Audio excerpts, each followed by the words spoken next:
ABP Ganga, खबर आपकी, जुबान आपकी। और अब बात किसान आंदोलन की, जो पिछले 47 दिनों से जारी है। सरकार और किसानों के बीच 8 दौर की बात हो चुकी है और अब 9वें दौर की तैयारी है, लेकिन बात बनने की जगह बिगड़ती जा रही है। और अब किसान आंदोलन के बीच सुप्रीम कोर्ट की एंट्री हो गई है। आज सुप्रीम कोर्ट में कृषि कानून और किसान आंदोलन के मसले पर 2 घंटे की सुनवाई हुई, जिसमें सुप्रीम कोर्ट ने सरकार के रवैये पर सवाल उठाते हुए कई तल्ख टिप्पणी की। सीजेआई एसएस बोबड़े ने कहा कि किसान आंदोलन को आप सही तरीके से हैंडल नहीं कर पाए, अब हमें कुछ एक्शन लेना पड़ेगा। अब सुप्रीम कोर्ट क्या एक्शन लेगा, ये देखना होगा, क्योंकि सुप्रीम कोर्ट ने साफ कर दिया है कि उसे नहीं पता कि सरकार किसानों से क्या बातचीत चल रही है। उसे नहीं मालूम कि सरकार समाधान का हिस्सा है या समस्या का।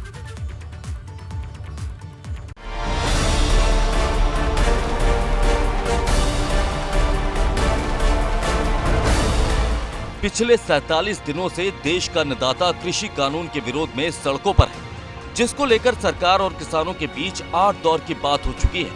9वें दौर की बात के लिए 15 जनवरी का इंतजार हो रहा है, लेकिन उससे पहले सोमवार को किसानों के मसले को लेकर देश की सर्वोच्च अदालत में सुनवाई हुई, जिसमें सरकार के रवैये पर सवाल उठाते हुए सीजेआई एसए बोबड़े ने कहा कि किसान आंदोलन को आप सही तरीके से हैंडल नहीं कर पाए, अब हमें कुछ एक्शन लेना पड़ेगा। सीजेआई यही नहीं रुके, उन्होंने सरकार और किसानों की अब तक की बैठकों पर सवाल उठाते हुए यहां तक कह दिया कि हमें नहीं पता कि सरकार के किसानों से क्या बातचीत चल रही है। हम नहीं जानते कि आप समाधान का हिस्सा हैं या फिर समस्या का। क्या कृषि कानून कुछ समय के लिए रोके नहीं जा सकते? सुप्रीम कोर्ट का साफ और सीधा कहना है कि सरकार जो कृषि कानून लेकर आई है, उसमें उसने किसानों की सहमति क्यों नहीं।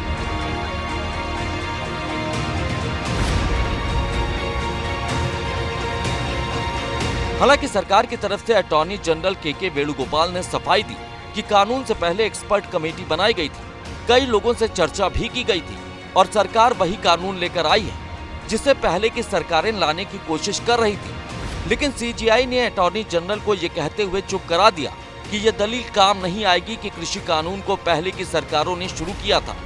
गौरतलब है कि कृषि कानून का विरोध हो रहा है। किसान साफ कर चुके हैं कि जब तक सरकार कृषि कानून वापस नहीं लेगी, तब तक वो अपना आंदोलन खत्म नहीं करेंगे। बैठेंगे जब तक समाधान नहीं होता, कहाँ जाएंगे हम? भाई खेत में तो आमदनी रही नहीं। अब दिल्ली में हिसाब किताब हमारा है, वो हिसाब किताब लेने जा रहे, दिल्ली में जा रहे हिसाब किताब लेने। दिल्ली सरकार बता नहीं रही है। 26 जनवरी में अपने ट्रैक्टर रैली निकालेंगे, काफी भारी संख्या में वो झंडा फहराएंगे। हाँ, झंडा लेकर चलेंगे। झंडा क्यों, उस पर बैन है क्या देश में? तिरंगे पे बैन है कहीं? किसान पिछले 1.5 महीने से दिल्ली से सटे बॉर्डर पर डेरा डाले हुए हैं, क्योंकि किसानों ने 26 जनवरी को राजपथ पर ट्रैक्टर रैली निकालने की चेतावनी भी दी है। किसान आखिरी दम तक लड़ाई के मूड में हैं। अब तक कई किसानों की मौत हो चुकी है।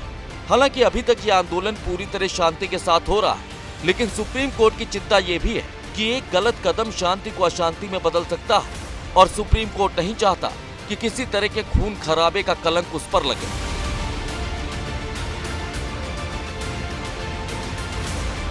सीजेआई ने एक कमेटी बनाने का प्रपोजल दिया है ताकि कमेटी के सामने बातचीत हो सके। इसके लिए सीजेआई ने पूर्व chief justice of India RM Lodha को कमेटी का हेड बनाने का सुझाव दिया, जिस पर किसानों ने सहमति जताई। लेकिन अटॉर्नी जनरल के वेणुगोपाल को लगता है कि कमेटी के सामने भी किसान अड़ियल रुख अपनाएंगे। लेकिन सीजेआई ने अटॉर्नी जनरल की यह दलील ये कहते हुए खारिज कर दी कि उन्हें किसानों की समझदारी पर भरोसा है। सुप्रीम कोर्ट ने सरकार से कमेटी बनाने के लिए नाम मांगे हैं।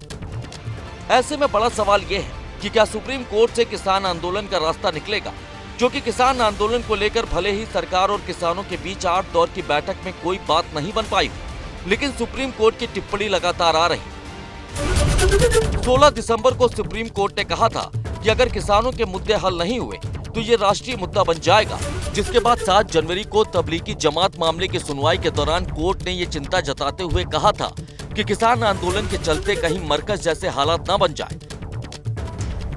सरकार किसानों की सुरक्षा के लिए क्या कदम उठा रही, और अब आज की सुनवाई में सुप्रीम कोर्ट ने साफ कर दिया है कि किसान आंदोलन पर उसकी पूरी नजर बनी हुई। सुप्रीम कोर्ट की ये टिप्पणी सरकार और किसानों के बीच होने वाली 15 जनवरी की बैठक से ठीक पहले आई है। तो क्या मान लिया जाए कि 15 जनवरी से पहले कोई बीच का रास्ता मिल जाएगा? Bureau report, ABP Ganga.